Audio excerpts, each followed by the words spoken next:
Arsenal have silenced the Bernabeu. As remontada became remonada, the rice was cooking and the star boy was shining. So from Mikel Arteta's tactical masterclass to Arsenal's defensive monsters, a masterclass from Thomas Partey, and can Arsenal win the Champions League? As per, let's break it all down and discuss the 5 things we learned from Real Madrid 1, Arsenal 2.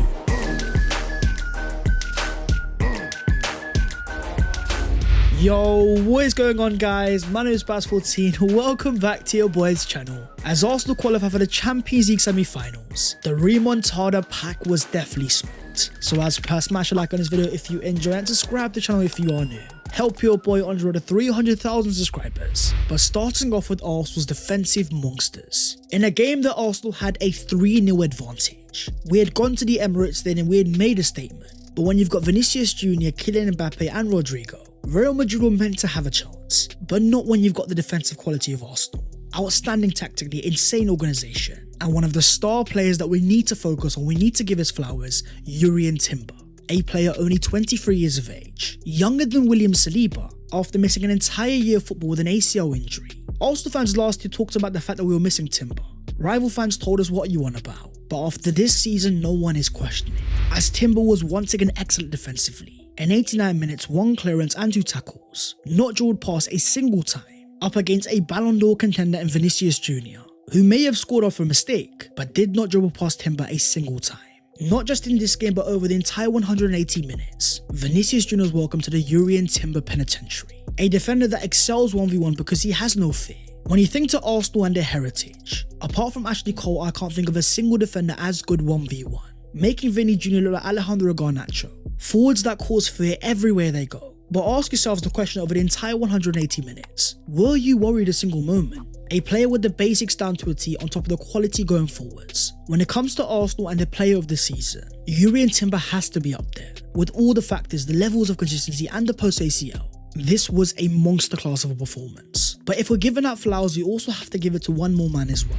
Jakub Kiwior, who rose once again. In a game that he made 5 clearances, made 2 block shots and 1 tackle, winning 2 out of 2 duels in the air, completing 80% of passes. After all the doubt following the Gabriel Magalhaes injury, will Mikel Arteta play Ben White as centre-back? Instead, Mikel Arteta trusted in the player that he signed back in 2023, after a very underrated year last season, stepping up a left-back and doing a job. As Kiwior said after the first Real Madrid game, "I didn't feel nervous. This was one of the biggest games of my career, but I was ready."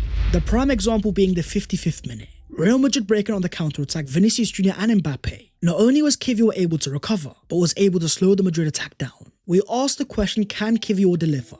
And in response we got an Amazon Prime delivery. A player that may not be Gabriel Magalhaes, but when you're looking for your squad players, you're never going to quite get first teamers. Instead, what you want is dependability and reliability. With Arsenal now 20 games unbeaten in games that Kiwior has started, a lot of Arsenal fans are starting to respect. With Saliba next to him dropping a 6.6 rating, making an absurd 11 clearances, 1 block shot, 2 interceptions, 2 tackles, but one unfortunate error led to a goal. A lot of the focus is going to be on that, but not for me, because in a game where Kylian Mbappe wasn't able to get off a single shot on target, William Saliba was a massive part of that.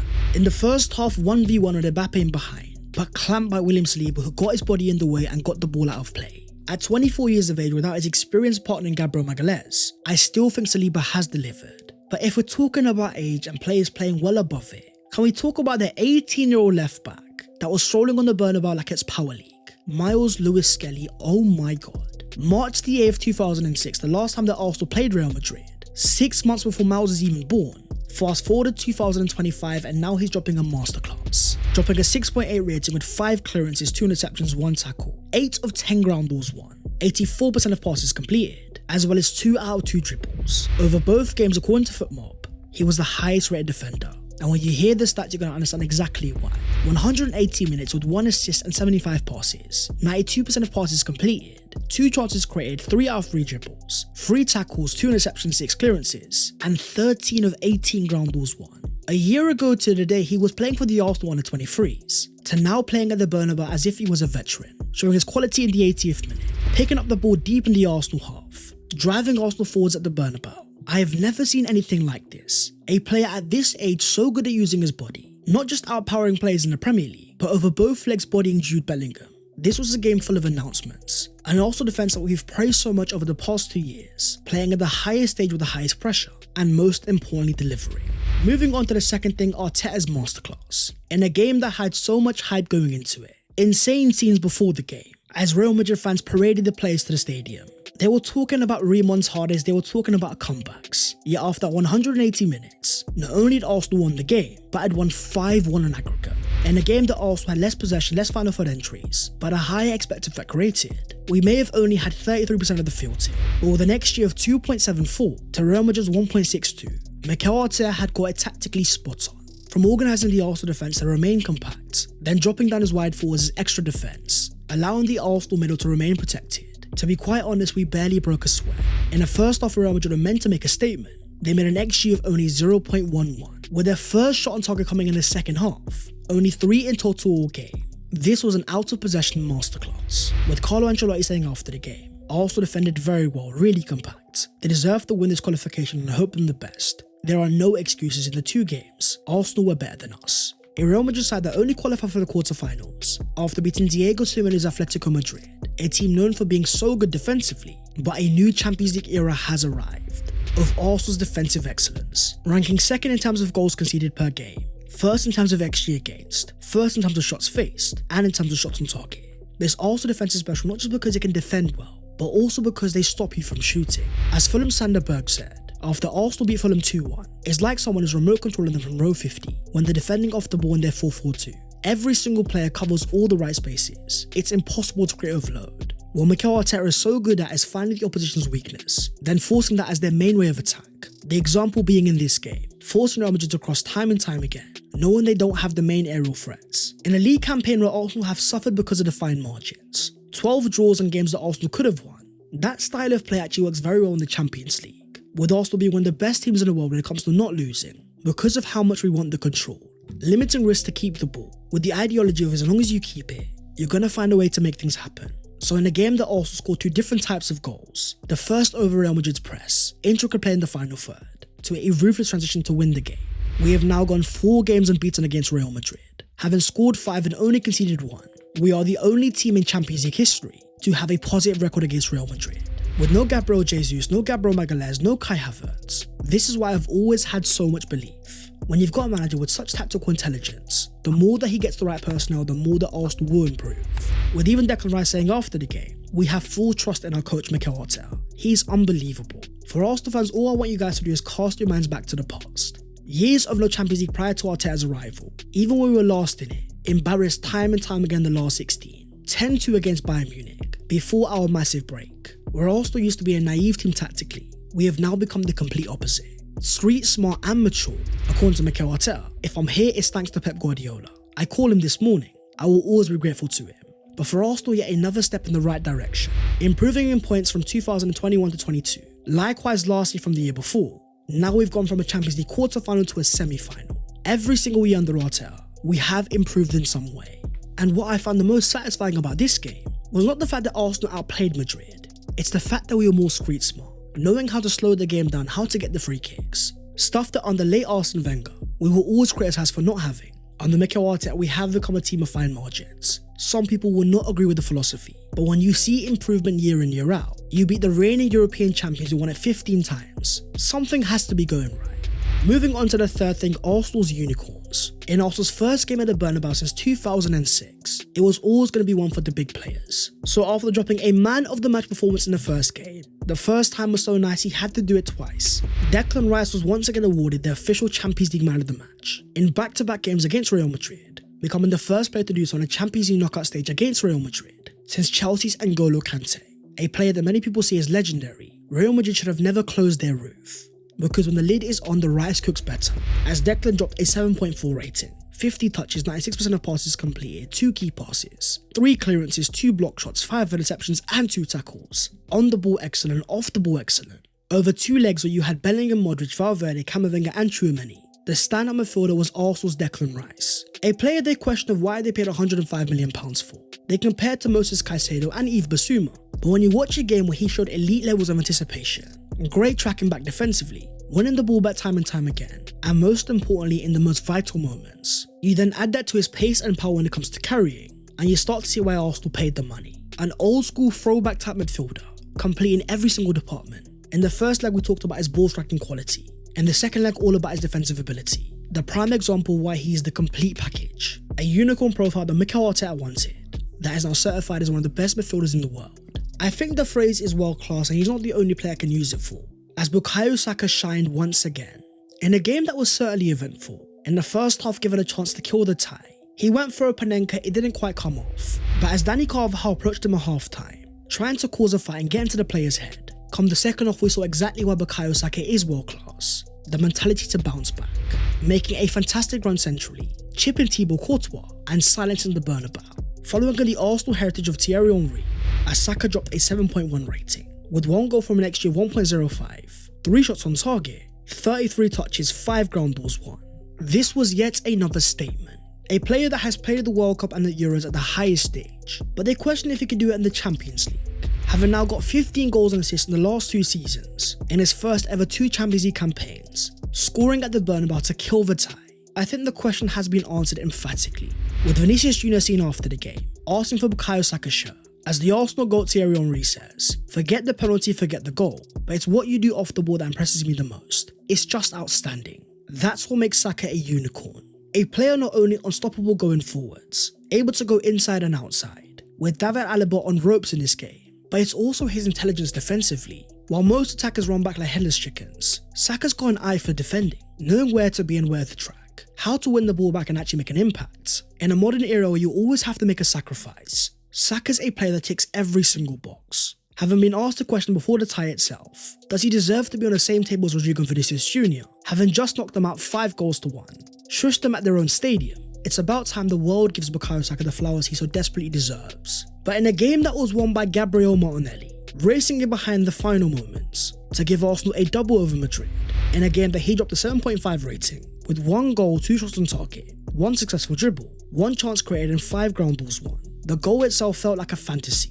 a fan-made TikTok that had come alive. And can we just appreciate the engine? A player bursting behind with so much speed in the 93rd minute, after chasing around the entire game defensively. Arsenal fans, it's time to put the Photoshop images to one side. The real ones have actually arrived, and the goal scorers couldn't have been more perfect. 2 players that broke through in 2020, became stars in 2023, and have now won at the Bernabeu in 2025.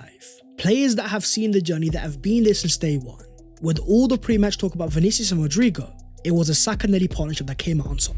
Moving on to the 4th thing, respect Mikel Merino. Not just because he's got an insane chant or the fact that he's doing a job, but can we just appreciate his 8.4 rating, with 2 assists, 1 successful dribble and 1 penalty won, 2 big chances created, 3 ground balls won, 4 in the air, against the reigning European champions that won it 15 times, provided 3 goals and assists over both legs, more than Mbappe, Vinicius and Rodrigo combined. This was a player people were calling a flop, questioning why Mikel Arteta had signed the player and if we needed the profile.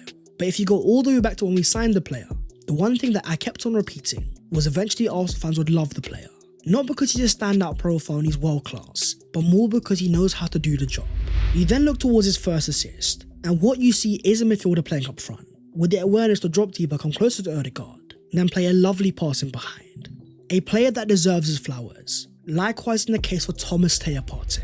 After another midfield masterclass, as Uncle Thomas dropped a 7.3 rating, 100% of passes completed, 1 chance created, 4 ground balls won, 3 clearances, 3 block shot, 1 interception and 2 tackles, 3 clearances, 3 block shots. This was a fantastic number 6 performance. A player at the Bernabeu with the experience of going there, not shy of collecting the ball and taking it forwards. Not only was he fantastic in terms of pressing, but defensively so reliable. Come the end of the game, I was actually a bit heartbroken, as Partey picked up a yellow card for a silly off-the-ball fight, with Declan Rice left fuming. It means that Partey will not be available for the first leg against PSG. For a player that has grown game by game in the season, being reliable in terms of fitness, this was a masterclass, and we are definitely going to miss him come PSG. But in terms of the Arsenal midfield, what about the captain Martin Odegaard?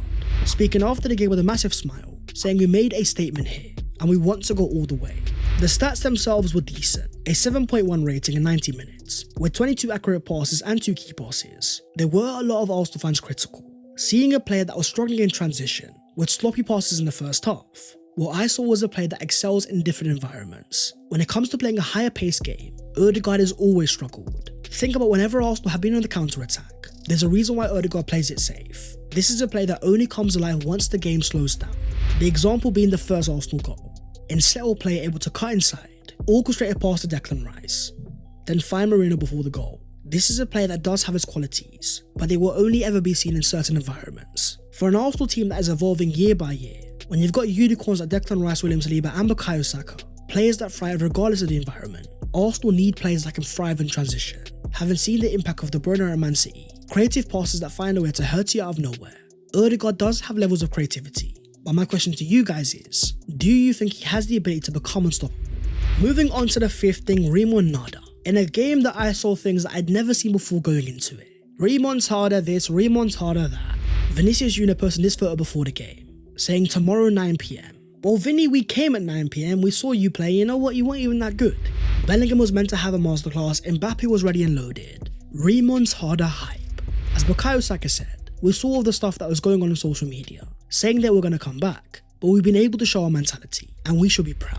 With even Captain Lucas Vazquez saying after the game, we tried. As Jurrien Timber would say perfectly, try harder. 90 minutes are meant to be long at the Bernabeu. 90 long minutes at the Bernabeu, and we heard you all game long.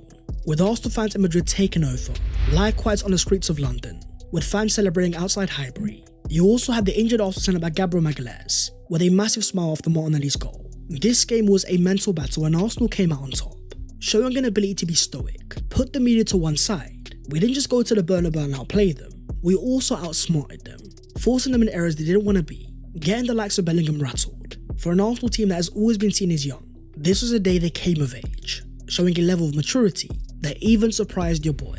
As Arsenal qualified for the semi-finals for the first time since 2009, where Luis Enrique's Paris Saint-Germain awaits, with the other semi-final between Barcelona and Inter Milan, in what's been a weird few weeks for Arsenal. From drawing Everton to beating Real Madrid, then drawing Brentford, and once again beating Real Madrid. To me, that shows the Arsenal players do have what it takes. A team that thrives in the big games, having not lost against the Big Six since all the way back in 2023. We are now taking that form to the Champions League. 9 goals past PSV, 5 goals past Real Madrid. As Mikel Arteta said after the game, Ancelotti told me that he hopes Arsenal win the Champions League, and now we are potentially 3 wins away. PSG is going to be a different type of test, a team that we may have beat early in the season, but for me are tactically far more advanced than Real Madrid. Of course it won't be easy, but what the journey is to continue, and hope building around the Emirates Stadium. Tonight, my Arsenal fans, we do celebrate, because in a year with so much pain and so much doubt, when the lights were at their brightest at the Bernabeu, it was Arsenal that turned up. So talk to me and your thoughts down below in the comments. How are you feeling after that game? And do you think Arsenal have what it takes to win their first ever Champions League? But that is the video there, so hopefully you guys have enjoyed. If you have, don't forget to smash a like and also subscribe to the channel if you are new. If you want to follow your boy on all of his social medias, and the links are down below in the description. But that was the 5 things we learned from Real Madrid 1, Arsenal 2. Real Madrid 1, Arsenal 2, 5-1 in aggregate. Mikel Arteta, you've done crazy things for us. And Arsenal, well done. My friends, I'll see you guys next time. Take care and in a bit.